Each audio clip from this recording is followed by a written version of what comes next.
आदरणीय स्वामी जी, आचार्य जी, आदरणीय व्यासपीठ, सभी मेरे भाइयों बहनों, जयप्रकाश नारायण ने जो एक आंदोलन छेड़ा था, उसके बाद पहली बार इस देश में इतने बड़ी रैली निकल रही है, तो एक आशा का किरण है। अभी बहुत से लोग जीवन में नैराश्य लेकर चले थे कि अभी क्या होगा इस देश का, लेकिन उनको यह सब जवाब मिला है कि नहीं, अभी भी समय गया नहीं, इस देश को हम खड़ा करेंगे। वो खड़ा करते समय स्वामी रामदेव बाबा दो बातों को हमेशा ध्यान रखते हैं। बलशाली भारत खड़ा करना है ना, तो हमेशा बाबा हमें संदेश देते हैं, एक ग्रामीण विकास, रूरल डेवलपमेंट, और दूसरा है करप्शन को ब्रेक लगाना। एक ही सिक्के के दो बाजू है, डेवलपमेंट और डेवलपमेंट में लगा हुआ पर्कुलेशन को रोकना। ये दोनों बातें इस देश के लिए बहुत जरूरी है, और वो हमेशा इसी उपदेश हमें करते हैं। जैसे हम लोग एक गांव हाथ में लिया, जिस गांव में पीने के लिए पानी नहीं, खाने के लिए अनाज नहीं, उस गांव से तरकारी विदेश में चली गई। वो काम हमें करना है सब कार्यकर्ताओं ने। करप्शन के मोमेंट तो चला नहीं है, लेकिन साथ साथ डेवलपमेंट। जिस गांव में 40 शराब की भट्टी थी, आज 13 साल हो गए गांव में बीड़ी नहीं, सिगरेट नहीं, खैनी नहीं, बिक्री के लिए नहीं। वो काम हमें करना है देश में। ये करना। अभी आप बहुत से भाषण सुने, मैं उसका रिपीट नहीं करूंगा। मेरा कहने का मतलब है कि बाबा हमें जो संदेश दे रहे हैं कि बलशाली भारत का सपना हमें पूरा करना है, लेकिन आप एक सैनिक बोलकर इस मोमेंट में जो आए हैं, उसमें 3-4 बातों का ध्यान रखना। पहले चारित्र है, शुद्ध आचार होना। बाबा के जीवन में हमें क्या दिखाई देता है, वो यही तो बातें हैं। शुद्ध आचार, शुद्ध विचार, निष्कलंक जीवन, और जीवन में थोड़ा त्याग होना। त्याग के बिना नहीं होगा। ये हजारों साल की परंपरा हमारी, वो त्याग सिखाती है। त्याग। खेती में देखते हैं ना हम, दाना से भरा हुआ भुट्टा, जवार, बाजरा, मक्का का भुट्टा खेती में दिखाई देता, लेकिन वो कब दिखाई देता है? पहले एक दाना त्याग करता है, एक दाना अपने आप को जमीन में मिटा लेता है, तब भुट्टा नजर आता है। पहले एक दाना जमीन में नहीं गया तो भुट्टा कैसे नजर आएगी? बाबा का जीवन क्या कह रहा है? एक दाना। तो एक दाना बनने की जरूरत है, वो जमीन में वाला जाना, जमीन में जाने वाला दाना। बहुत से दाने ऐसे सोचते हैं, क्यों जमीन में जाना? मुझे तो रहने के लिए माड़ी है, घूमने के लिए गाड़ी है, मैं जमीन में क्यों जाना? जो दाने ऐसे सोचते हैं जमीन में क्यों जाना, वही दाने नष्ट हो जाते हैं। जो दाने जमीन में नहीं जाते, वही दाने चक्के में जाते हैं, पीसते हैं, और उनका आटा बनता है। आटा किन दानों का बनता है? जो जमीन में नहीं जाते, उनका आटा बनता है। तो ये हमें जीवन में सोचना है। मेरा भाषण नहीं, मेरा भाषण नहीं है ये। एक स्वामी विवेकानंद की किताब हाथ में आई, पढ़ना शुरू कर दिया, जीवन का धागा हाथ में आ गया। क्या समझ में आ गया?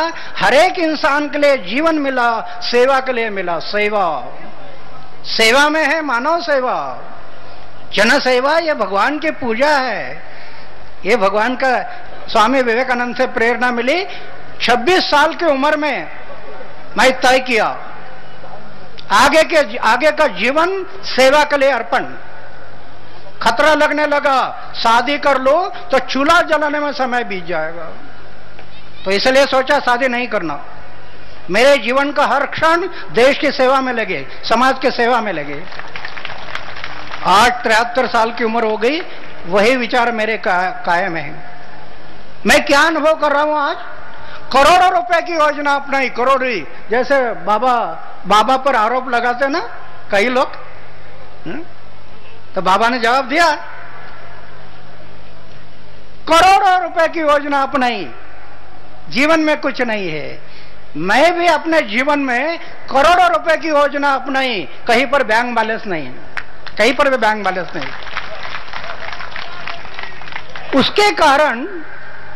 उसके कारण शब्दों में वेट आता है। जितना त्याग होगा उतना आपके शब्दों में वेट आएगा। क्या है मेरे पास? मंदिर में रहता हूं, खाने का प्लेट है, सोने का बिस्तर है, कुछ रखा नहीं जीवन में, लेकिन 6 कैबिनेट मिनिस्टर गए घर, 1 2 नहीं 6। तो यहां बैठे हम सब कार्यकर्ते एक एक ने एक एक विकेट लिया तो भी इस देश का चित्र बदल जाएगा। सिर्फ विकेट लेना है बस। असंभव नहीं, संभव है। सिर्फ ये 4-5 बातें ध्यान रखना, शुद्ध आचार, शुद्ध विचार, निष्कलंक जीवन, त्याग। सामने वाला कुछ नहीं कर सकता, कुछ नहीं कर सकता।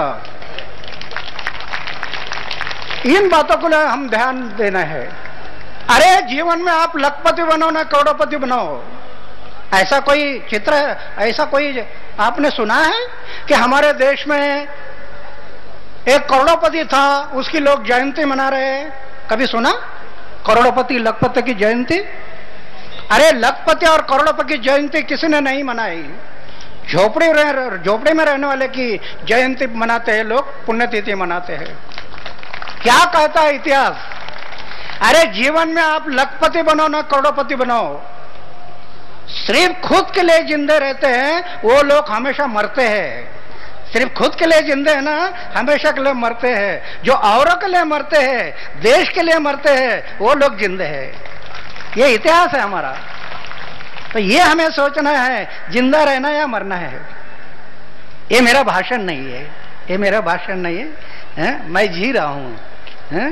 क्या है जीवन में तो अभी मेरा यह संदेश नहीं है कि यहां युवक बैठे हैं, उनको यह संदेश नहीं कि बाबा हम लोग बैचलर रहे, समाज की सेवा कर रहे। नहीं, आप बैचलर नहीं रहना, शादी करना, एक दूसरे को बच्चे को जन्म देना, लेकिन छोटा परिवार करते ना वो बड़ा करना, बड़ा परिवार। अभी हमारा परिवार छोटा नहीं, छोटा करना था वो बड़ा हो गया। परिवार छोटा का है? अरे छोटे परिवार में सब दुख है, बड़े परिवार में सब आनंद है, आनंद है। छोटे परिवार में सब मेरा है, ये मेरा, वो मेरा, ये मेरा, ये मेरा। लैट्रिन का डब्बा गुम हो गया तो अभी सोचते बैठता कहां गया, मेरा कहता ना। अरे क्या मेरा है इधर? जन्म में आए कुछ लेकर आए नहीं, जाना कुछ लेकर जाना नहीं, क्या लेकर आए और क्या लेकर जाना। तो जीवन में तो जीवन में इन बातों को सोचना है। धन ये जीवन का अंतिम ध्येय नहीं, सेवा, सेवा, जन सेवा, देश सेवा। तो समय ज्यादा हो गया, अभी आगे बोलने वाले हैं। मेरी विनती है, आप सबसे विनती है, जो करप्शन को ब्रेक लगाना है तो लोकपाल बिल के बारे में जो बात हुई,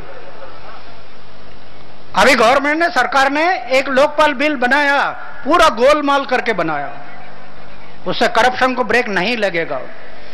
तो हम पंत प्रधान को लेटर लिखा, अरे ये बिल नहीं चलेगा, इससे करप्शन बंद नहीं होगा, काबू में नहीं आएगा। बिल बनाना है तो समाज से आधे लोग ले लो और समाज गवर्नमेंट से आधे, और उन्होंने ड्राफ्ट बनाना है। लोकशाही है ना, लोगों का सहभाग लेकर ड्राफ्ट बनाओ वो बिल। और वो बिल ऐसा हो कि करप्शन नजर आ गया तो जेल में डालना, जन्म ठेप की सजा, फांसी की सजा देने की तरतूद हो उस कानून में। जिस दिन मंत्री, वरिष्ठ ऑफिसर जेल में जाना शुरू हो जाएगा, उस टाइम पर करप्शन को ब्रेक लगेगा। तो बाबा जो हमें कहते हैं ना फांसी, वो फांसी दिलाने की तरतूद ये लोकपाल बिल में लानी है, तब करप्शन को हम ब्रेक लगा सकेंगे। वो काम हमने ये करना है। तो